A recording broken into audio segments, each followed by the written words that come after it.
Good morning, everybody. This is Dana B with Charlie M and Kent G, KJG. We are the 3%. We're here today with our buddy Willie Deutsch from Frederick County Republican Committee. Great citizen here. Has been all around the block with all of this stuff.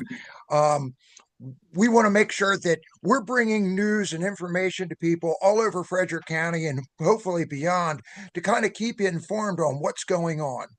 So, first off, I want to tell you real quick before we get started, we're covering a lot of topics, folks, and today we're going to be covering a little bit about data centers, probably a lot about data centers, but we want to let people know it's not just about data centers. There's a lot of things that are going on in our community and across the country. You got riots, you got vaccines, you got everything happening. On June 28th, we will be doing the infamous Wake Up Winchester. And I'm going to share this real quick with everybody and tell me if you can see that. Wake Up Winchester, this will be There it number is. 8.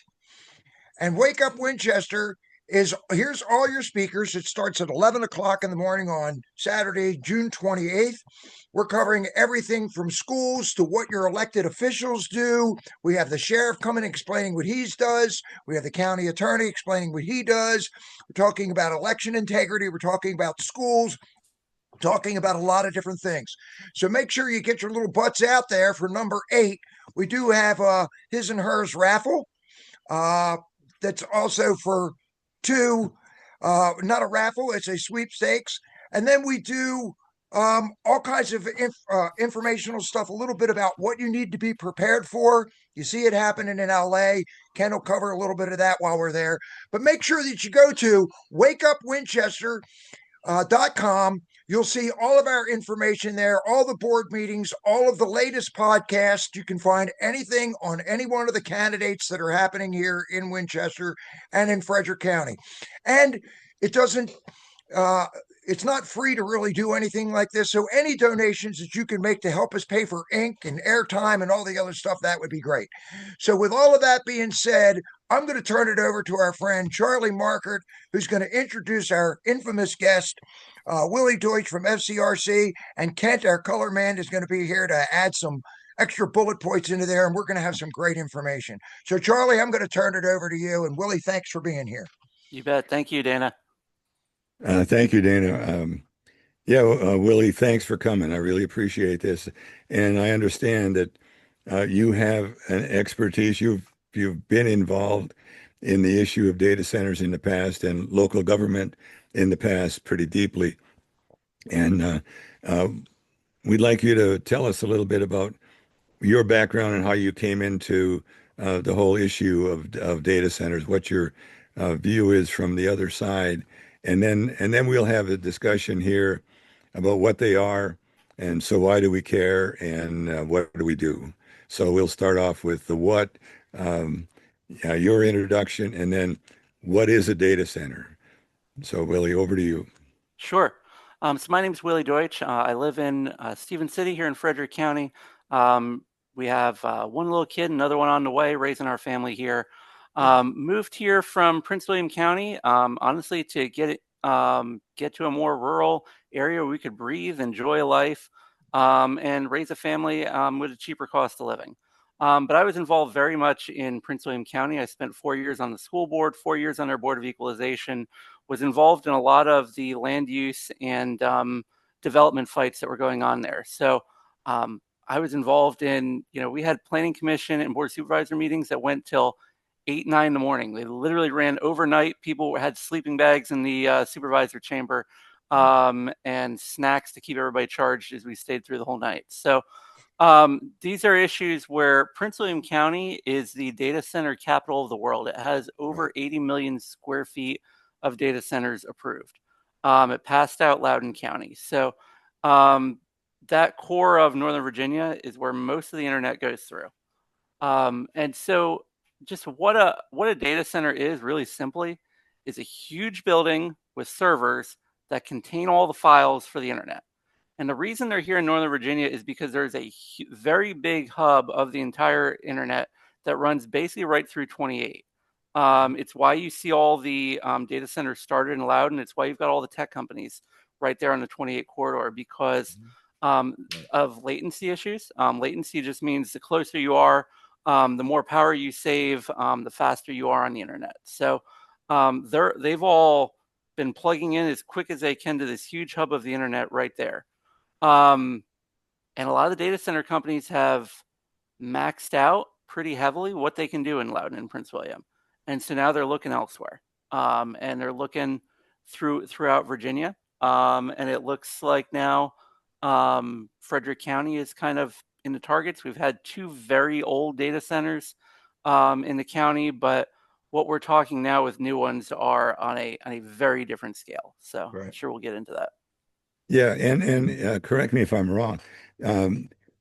I've until this came up this particular time, I never really understood what the business model was for a data center.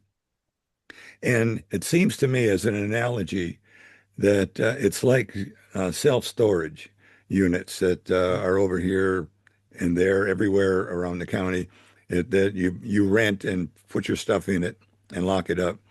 A data center is that on a big scale where companies can come in, put their servers in there, and it has everything they need for the hookups, and they rent the space. So a data center is investors see an opportunity to make a storage area and collect money from the companies using that as their storage.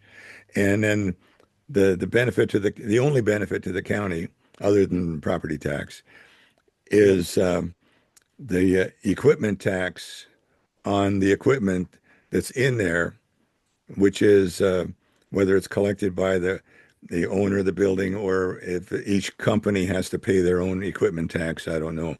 That's But an if with the banks, Charlie, isn't it? So Yeah. so there's 2 different types of data centers. One is what you talked about, where people are renting, and a lot of your smaller companies are going to do that. You've got a lot of data centers, though. If you're Amazon, Google, Microsoft, Right. they're building entire data centers themselves because they use so much data. It is financially efficient for them to build entire data centers. And honestly, they're building multiples at a time now together, which you start seeing large data center campuses or clusters of 2, 3. It's probably one of those large companies. So there's kind of a mix of the entire one and then ones where they're renting out sections. So where this demand came from was corporations used to have a server in the back room and hired somebody to manage it. And then they decided, somebody, the investors, saw this opportunity to create this space and rent it out and concentrate it.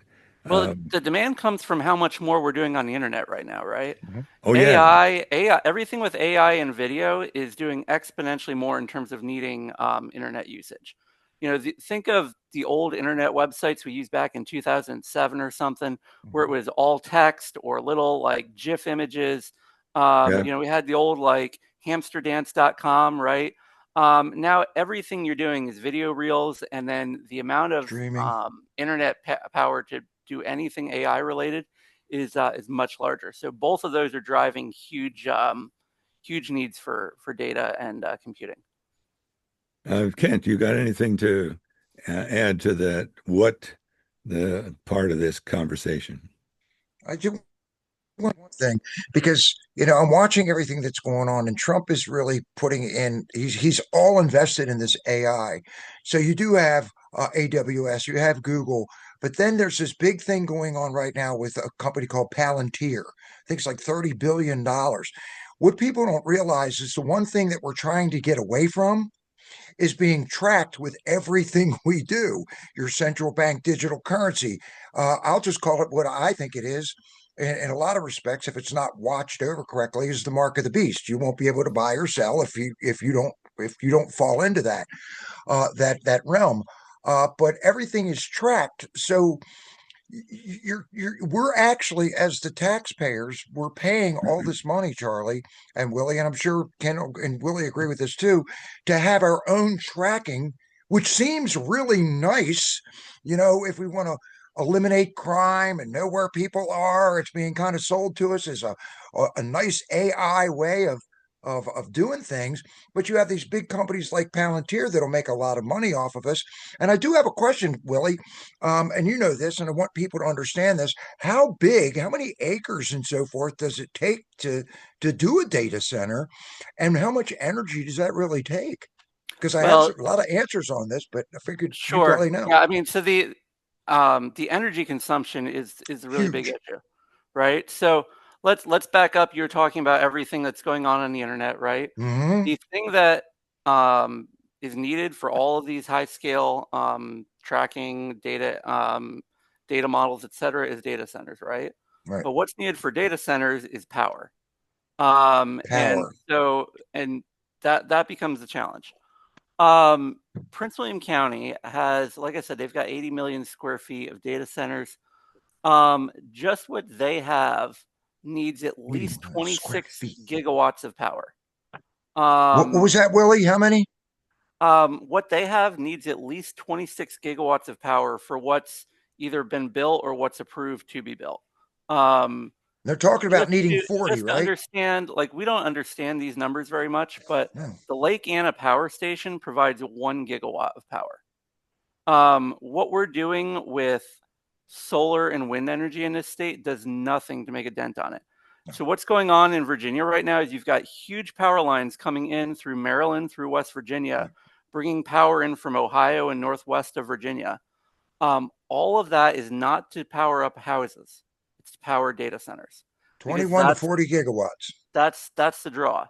Um, when you're looking at just as a little bit of like a comparison to keep in your head, 1 megawatt of power is the same as 200 homes. Your smallest Man. data centers are going to be 10 megawatts, your smallest ones. That's about 2,000 homes. But Prince William County had a study last year where they're starting to talk about building a 200 megawatt data center. So that's 40,000, the equivalent of about 40,000 homes in one building in terms of the amount of power they need. Unbelievable. As everything gets more and more efficient, they're able to do more processing in the same building size. And so the same shell can do a whole lot more power or computing, but then that means it has to draw exponentially more power. So the newer data centers are drawing more and more power. And here's the fun trick with all of this. All of that infrastructure, right? We're not just talking building data centers then. We're talking building substations. We're talking building huge power lines that are going to have to go through the areas of our county to get to wherever they want to build a Right. data center campus. All of that, guess who pays for it? We do. The We do. local power company, Correct. and therefore us. We Correct. do. It's all paid for by the ratepayer because Trickles down. historically, homes, small businesses, you all draw roughly an equal amount of power. They take care of the infrastructure by the ratepayer. Now you're talking about all of the infrastructure demands being by companies, and they get to pass on that cost to the homeowner. And that's something that's a huge issue in Richmond right now, and something needs to be done to address it. Because if you're for these companies to throw all that infrastructure cost onto us is really another tax increase on top of us and driving our energy prices And up. who's getting paid to be in? But that's always my question. Who benefits at the top of all of this?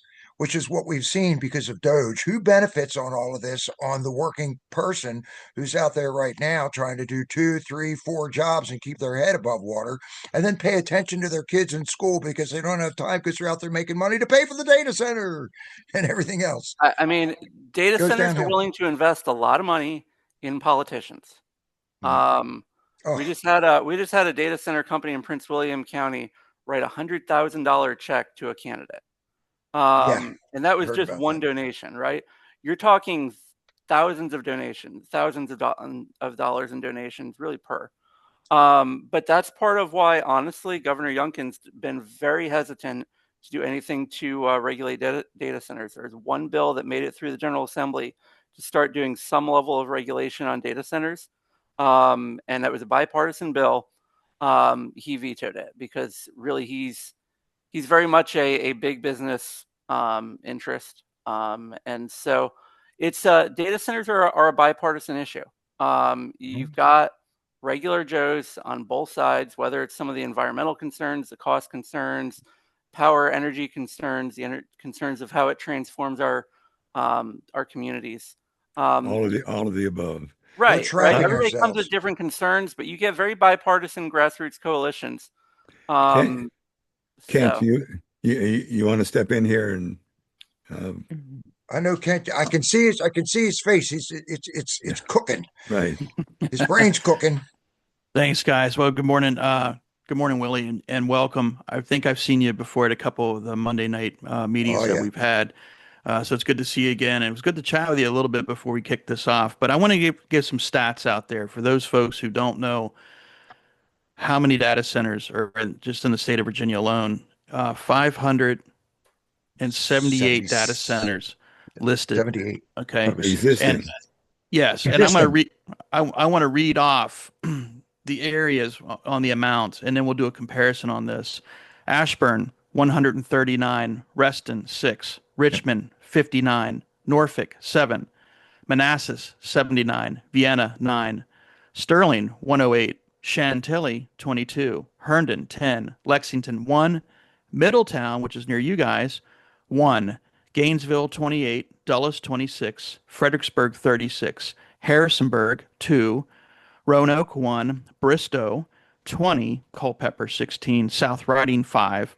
Southwest Virginia, 1. Springfield, Virginia, 1. And Wise, 1. 578 total. And when you look at the statistics globally, Virginia ranks the highest over any country on the face of the earth. Yep. The second country that comes in behind the state of Virginia is Germany with 443, and Indonesia with 141, and Brazil with 183. That's crazy. That's a lot. And you wonder why the power is so demanding. When there's 3 power grids within the United States, there's the Eastern Seaboard, the Western Seaboard, and for extra credit, if anybody on here knows Texas. what the third one is, can you tell me? Texas. Right? Texas has its own sustained power. Has its own. And look and what we they did to that when yeah, they decided to. And we, the state of Virginia, draw more than the state of Texas. Yep. If it's from these data centers, right? We keep putting more in, but then again, you look at how our society is turning. We're turning away from a cashless society. We're getting ready to do a little bit of shopping after this podcast. We got to go pick up some materials for our hens. But you go into a Lowe's, Home Depot, Walmart, anywhere else, and they're forcing on these self-checkouts. Tons of cameras. You're constantly being video recorded. That's a lot of data, especially at 4K, which is 4 times of what you're doing on 1080. And it's a cashless system. And no privacy. No privacy, right? So a lot of data centers are being popped up, and it is of concern, especially if we have to pay for it. Stuff's not getting any cheaper. Or it controls us. Yeah, stuff's not getting any cheaper. The rent's going up, and this is a lot of concern, especially for the folks out here in the country. And it was good talking to you, knowing that Warren County was putting their foot down on this stuff as they should. And that's my 2 cents on opening up on these data centers. And I just wanted to mention that what's on the table right now in Frederick County is the Meadowbrook Technology Park, which is 644 acres, and it's going to have 28 million square feet of building. And that's and there was why 80 million. Where was that 80 million, Willie? So there's 80 million in square feet in Prince William County. I think the numbers are a little bit apples to oranges, but still big. But the 650 acres is about a third of the size of the Digital Gateway, which is a huge data center project that just got approved in Prince William County. So basically, you're talking a third the size of the largest data center proposal that was ever approved in the world. This is not a small proposal that's coming to Frederick County. Yeah. So with that, let's move on to the so what part of this. So why do we care? there's a lot of people out there that don't know a thing about data centers, and they don't care as long as their phone works. Um, so, what are the big things that come and smack us in the face as a result of being flooded with data centers? Sure. So I think we talked a little bit about the increasing cost in all of our energy bills, right? Because we have to pay for all of Yeah, the infrastructure. Um, Second is what that does to the environmental aspect of our county, right? Right. It's not just 650 acres that you're going to turn into concrete buildings. It's the power lines running through everybody's farms to get there that they're going to have to eminent domain. It's the substations they have to build to power it up. This is going to do more than any home development in this county to radically transform the agricultural aspect of this county. And if they approve this first 651, it's not going to stop there. Because the reason they're coming here is because the land is cheaper. And honestly, people in this county haven't had to fight it the way people in Prince William and Loudoun have. So they think we're going to be easier to push over.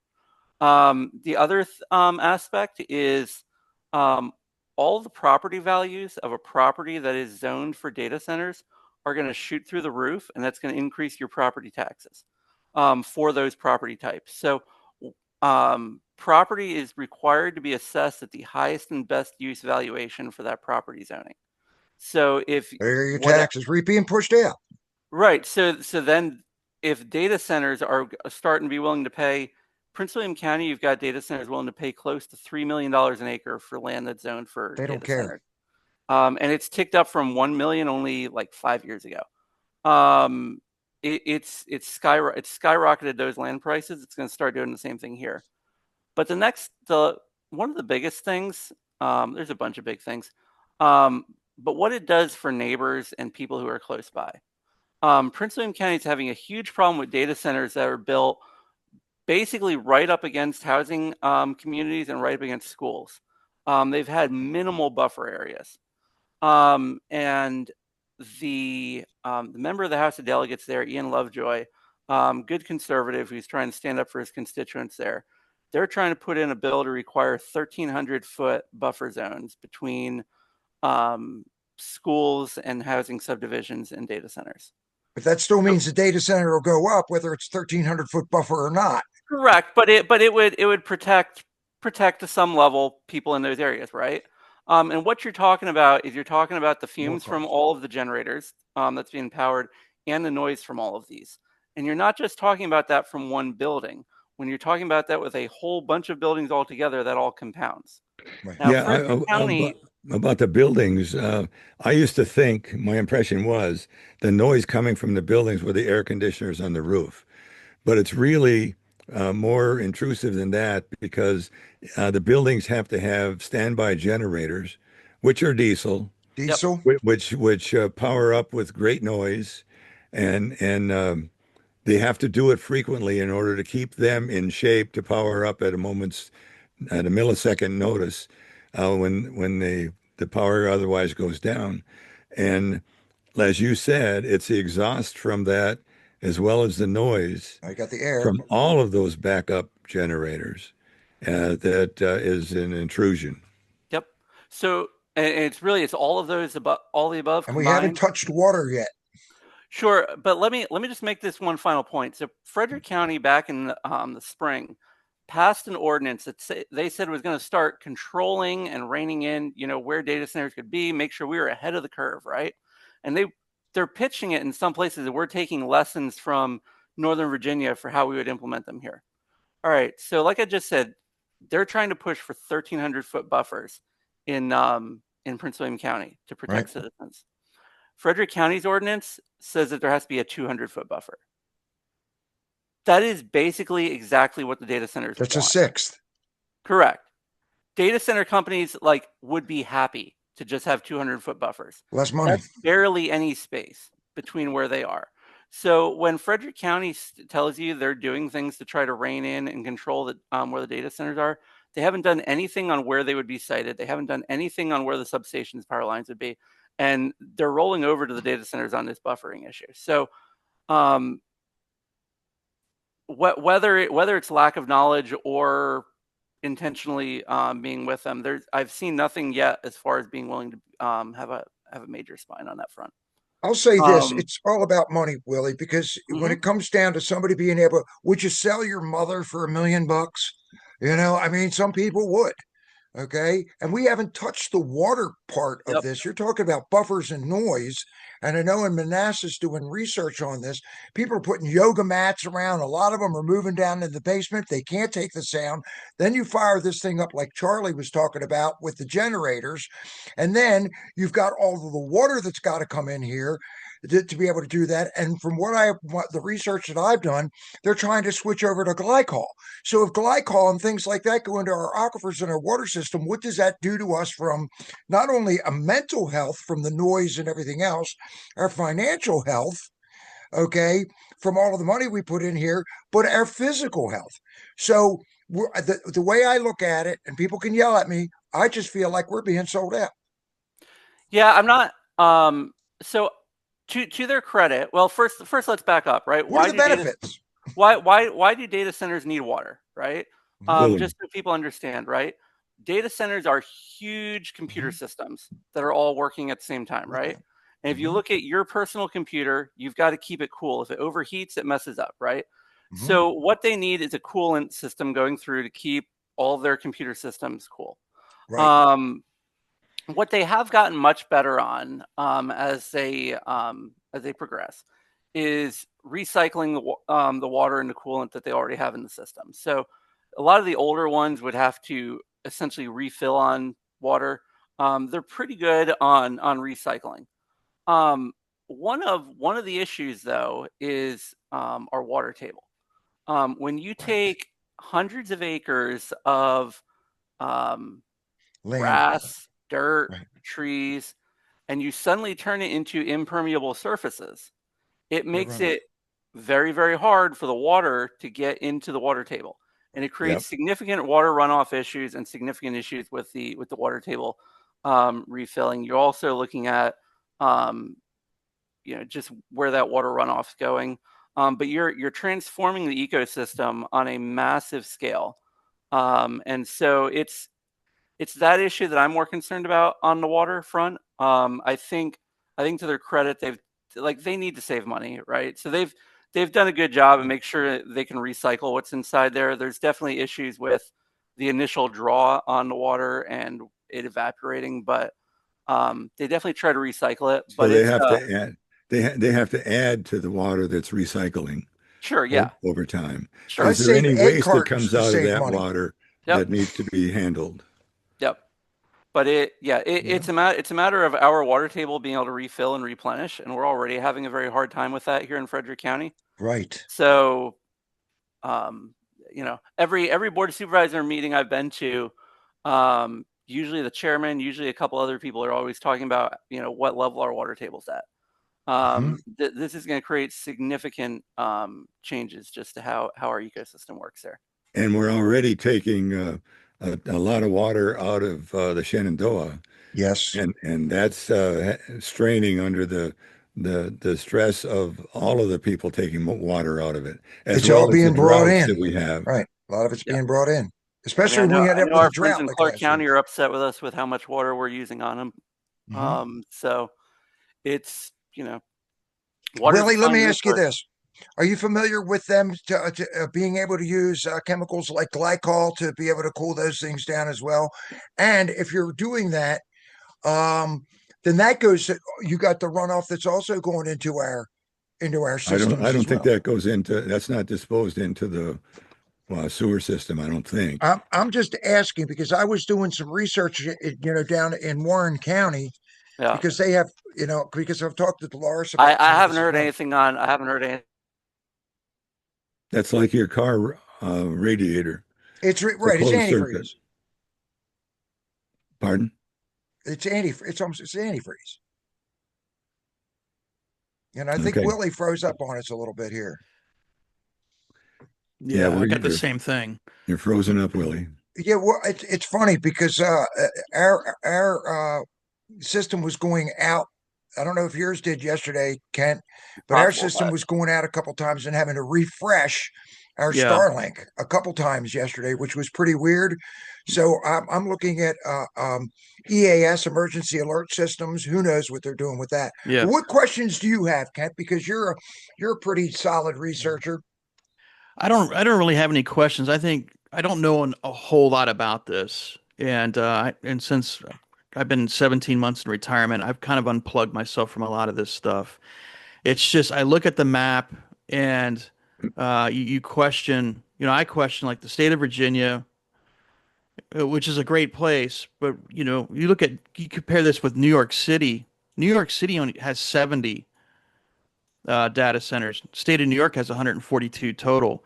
The state of Texas, which is takes you entire 12 hours to drive across, has 350. And then I look at places like West Virginia, and there's only 6 data centers. And so, do we see a decrease in these? I doubt it. I think there's going Why to be. always here?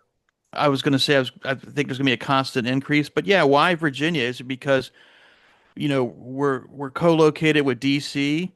Maryland only has 44 data centers, and there's a lot of government infrastructure in Maryland as well. Mhm. Um, but why is Virginia so important?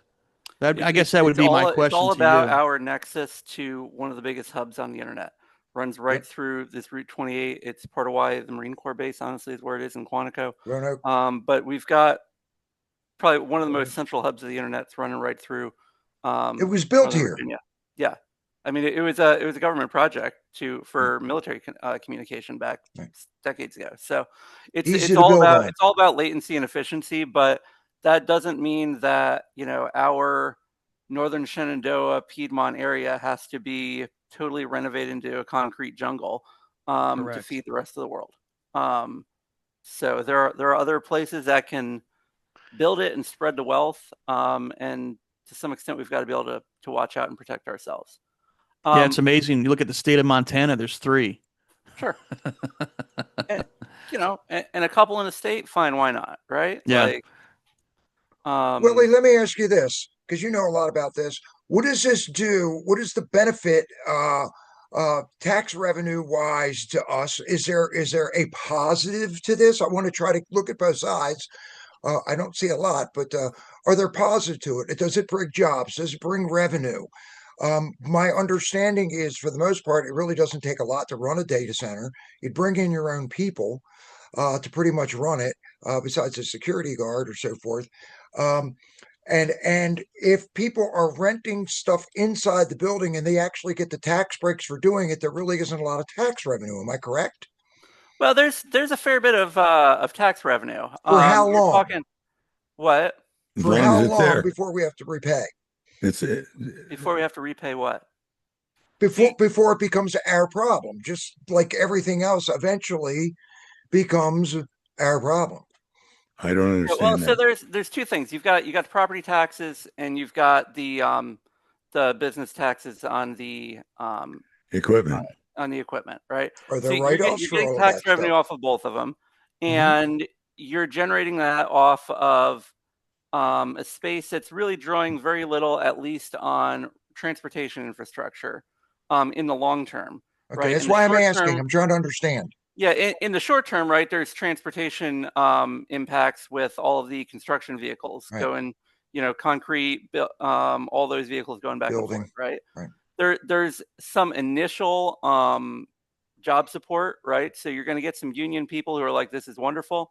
I know a bunch of the union workers that are working on data center projects in Loudoun, Prince William live here in the area. So they're going to probably come out and be like, hey, look, it's great to have jobs closer to home.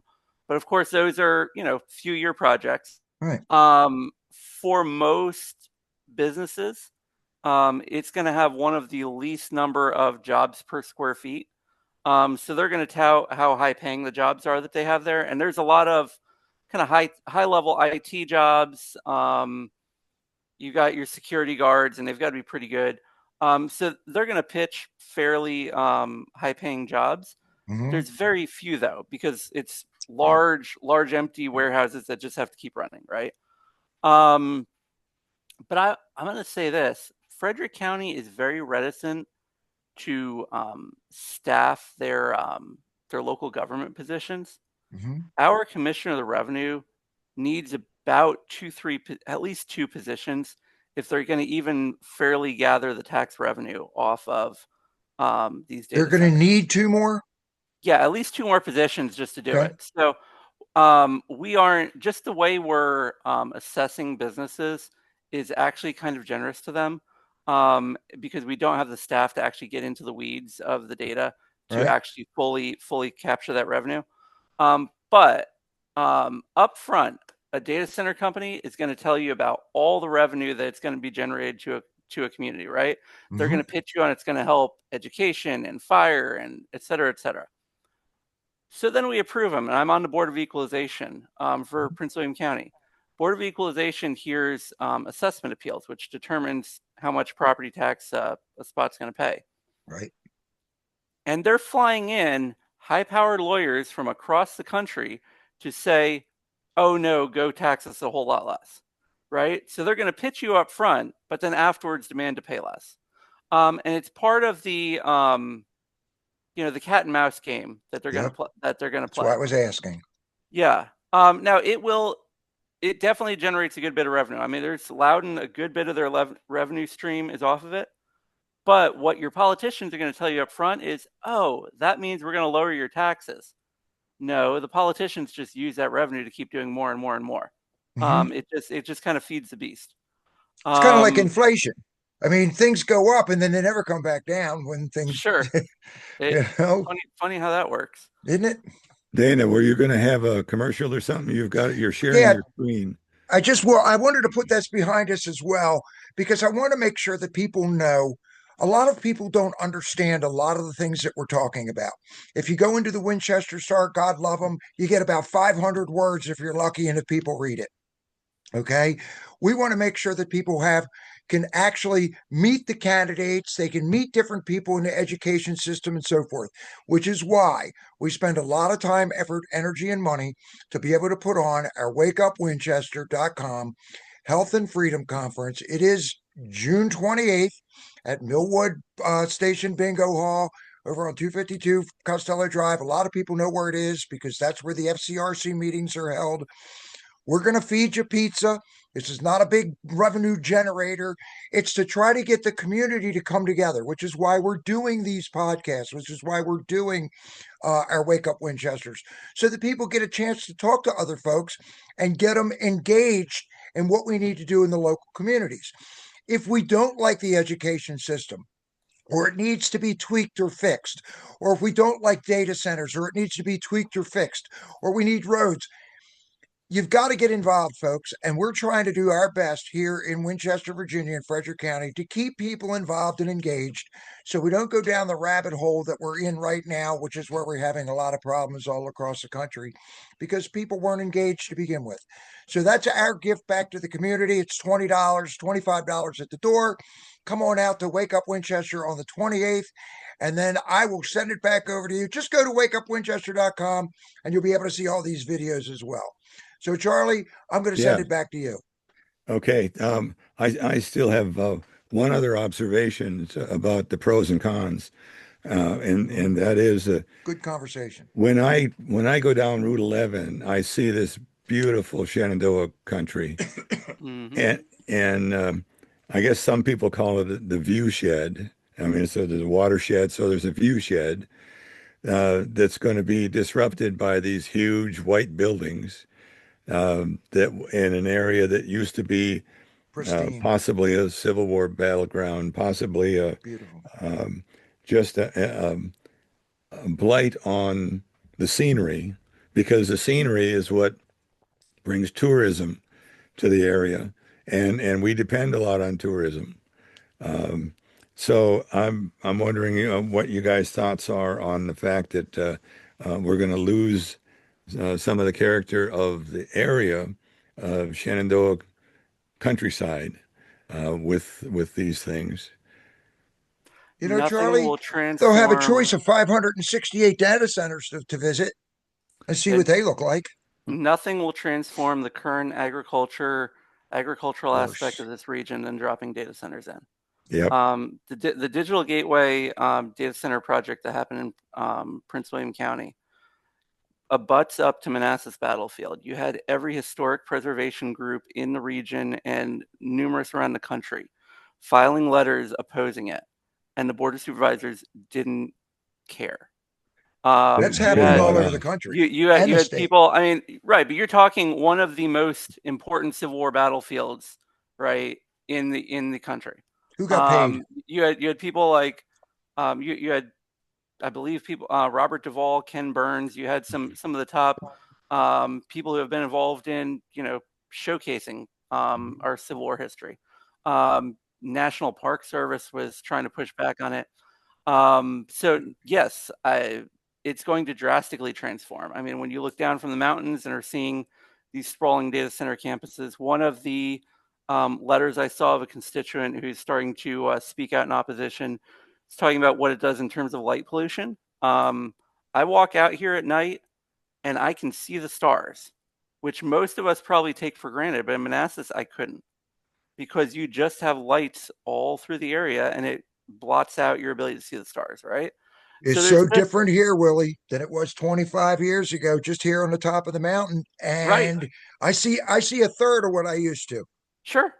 But this is gonna exponentially escalate the changes that we're talking about. I think just in terms of process of what's going to happen next in the county, the Board of Supervisors and the Planning Commission are going to have a joint meeting. I believe it is June 18th. It's next Wednesday. Yep, next Wednesday, June 18th. A working session. It's a working session. We'll be there. At that meeting, they're asking for basically a thumbs up. The Planning Commission is asking for a thumbs up from the Board of Supervisors on whether or not to proceed with these data center applications.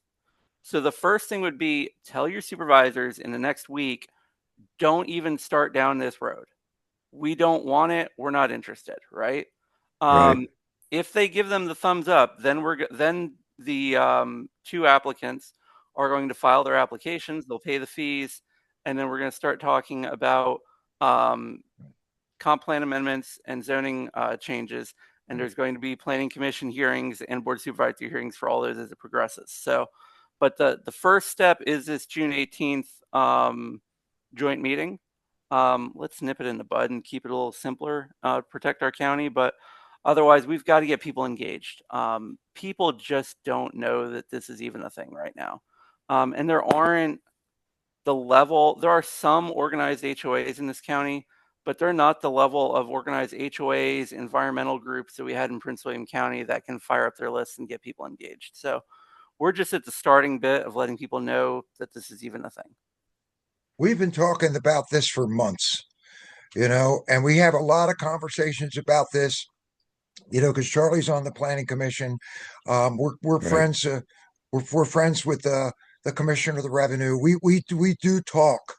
Sure. Okay, but most people are not there. I'll say it this way: Trump won, and people went home. Okay, they stopped worrying. Oh, everything's going to be well. Look where we are now. Now we have riots. We're talking about all kinds of different things that they thought would just disappear and go away. No, now is the time for all of us to buckle up and figure out what we need to do to take our country back. But it's got to be done on the local level, which is why Mountain Patriots Educational Ministry started, and that's to work on the local level with groups like the City Elders or Small Business Freedom Alliance or FCRC or any other group, the conservatives of Lake Frederick. We're good friends with them as well. But how to get people engaged. So I'm going to just say this. Anybody that sees this video and this podcast, please share it everywhere you need to go. Take a look. Do some research. What are the benefits to you? What are the problems that you could face? I'm very, very concerned with people's mental health right now and their physical health. Okay. And on top of this, not only you got your physical and mental health, but when you start doing things like this, you're talking about taking away people's financial health. They're killing us. Yep. You can't take slings and arrows from everywhere and expect people to be able to do this. So you've got to get involved. You can stand there and watch. You either lead, follow, or get out of the way. Okay. All this is I see it. part of the now what? Now So, what? so now This what is do now you what? do? Well, now what do we do? Yep. You know, we were Well, working on the fourth high school. Now we're working on data centers. You got all these houses being built. A lot happening. keep in mind as citizens, whether you're a local elected official or a citizen, you're dealing with some of the smartest, richest companies in the world, right? David And I think Goliath. at times we think, oh, we can outsmart them. In Prince William County, the whole Digital Gateway project happened, right? The data centers that were going to be built there came to all these landowners, assembled this huge parcelage of everybody's farmland, Right. and got them all to come together to agree to terms that if the properties were rezoned, that they would be bought out by these companies. So they got all the landowners on board, fired up. They're going to pay them, I believe it was about $1 million an acre for their land, which now is a steal in Prince William County. But the landowners were not very smart because very few people are going to be smarter than these types of companies. The companies don't actually take control of the land until all of the litigation process is over. So this development's tied up for about 2-3 years in court. So now what's happening to the landowners is they all went to the board of supervisors and demanded that their properties be rezoned for data centers. So now they're getting hit with tax bills for their properties that are now like 2-3 times more than what their assessments were before. They got hoodwinked. The data center companies are sitting back, not paying those tax bills, leaving the homeowners that they got to come along with them on the hook for it. They got hoodwinked. Right. So like, watch if you're going to engage with these people, watch your contracts and know they've got better contract lawyers than you're going to be able to hire. Right. They don't have your best interest at heart. They're going to be happy to take you for a ride, and just be very careful before you think you're going to outsmart them. And then you move to another area with all of that money, and they do the same thing there, which is why a lot of people came to Winchester, like you, Willie. You wanted something a little more rural, you know. But there's a way for this county to be able to employ more people. It's all about small business. That's why I came here to begin with. It was all small businesses. Everybody knew everybody. Everybody worked together. Now you've got people that are moving in here, and they sold their property down there to somebody, and then they come up here for less, and they're in the same boat that they were when they were there just a couple years. They kicked their own can down the road. That's how I see it, and they got hoodwinked over it. And they're facing now a camel's nose in the tent. Oh my gosh, yes. Yeah, I mean now we've got to protect Frederick County, right, and protect Northern Shenandoah Valley to keep this from happening here. Yeah, that's why Mountain Patriots started. We just got tired of it.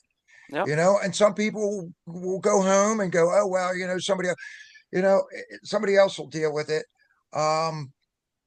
This is a whole county situation. It's a state problem. When you really look at it, it's not just a county. We're just trying to help in this county, which is our own backyard, but other counties need to do the same thing. So this has got to go. And at some point, the state Virginia. has to start mandating the data centers pay for their own energy infrastructure. Right. We as a ratepayer shouldn't be having to pay for all the power lines and substations. We didn't agree to this. Right. We didn't agree to the IRS in 1913 either, but it exists. Sure. True. But we can, anyway, Dominion power is a whole different discussion, but yes. Yeah. So what I had a thought that they should take all of these data centers and build them in the Dismal Swamp. Just a thought. Just a thought. Kent, what are you thinking? Well, I got one thing I'll end with on my side is that I agree with Charlie. We moved out here 6 years ago just because of the cost of living and starting our own family as well. We love the area. Want to keep it. And when I was a kid, we used to come out here all the time, and I have family that live down in the New Market, Lacey Springs area. And take a drive down 340, take a drive down 11, even 81, as much as people complain about 81. It's beautiful. You go through this corridor where you have the Shenandoah National Park on one Mm-hmm. side, and you got the George Washington National Forest. Mm-hmm.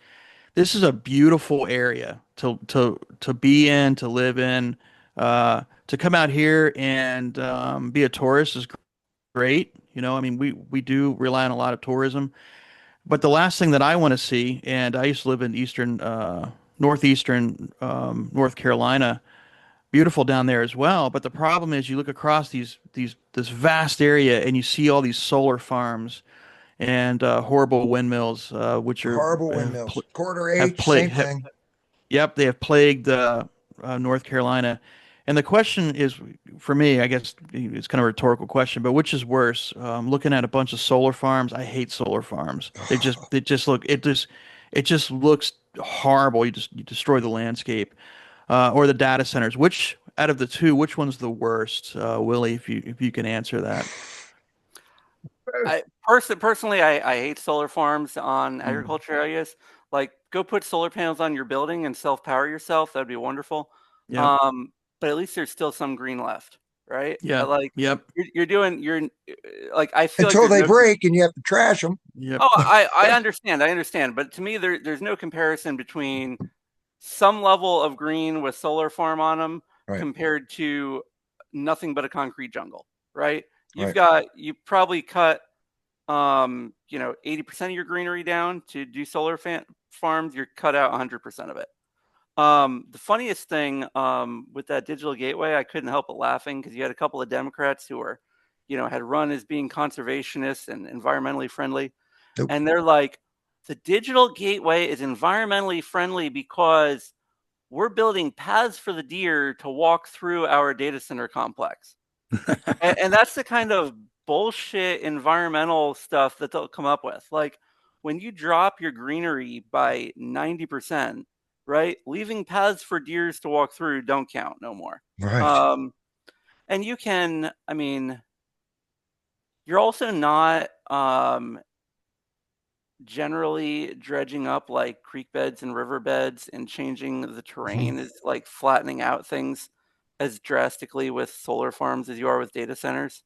There's definitely some of it with solar farms, but data centers, like, you're taking, this 650 acres we're talking about, you're leveling it, like, leveled, right? So, I mean, it's a whole different discussion of like, are there existing creek streams that go through that we need for watersheds that are going to be ruined? That's a whole different. I don't know who's doing analysis on our watersheds here in the county, but that's a whole different look. But you are leveling. So the environmentalists that are complaining about all this that want to go green really don't. So everything they tell you on one side is actually the complete opposite, where you have conservatives that are going, well, we want to take care of this. We are conserving and in Prince William, there's some great liberal environmental groups that are pushing back on it, right? So, like, there are good people on both sides on this that come together. It tends to be, are you focused on the corporate money or not? Honestly, becomes the unifying factor, right? And that's where you see kind of the difference between conservation and green energy, right? Where people are like, we're talking about like, let's conserve our land, let's protect rural areas, and they're like, well, no, let's just plant solar farms and wind farms and call that being green energy, and that's our version of being environmentalist. So there's definitely a big difference between those two. Well, Charlie, you have any last questions for Willie? Do we have any last questions? Just one comment. He mentioned that solar farms can be good on houses.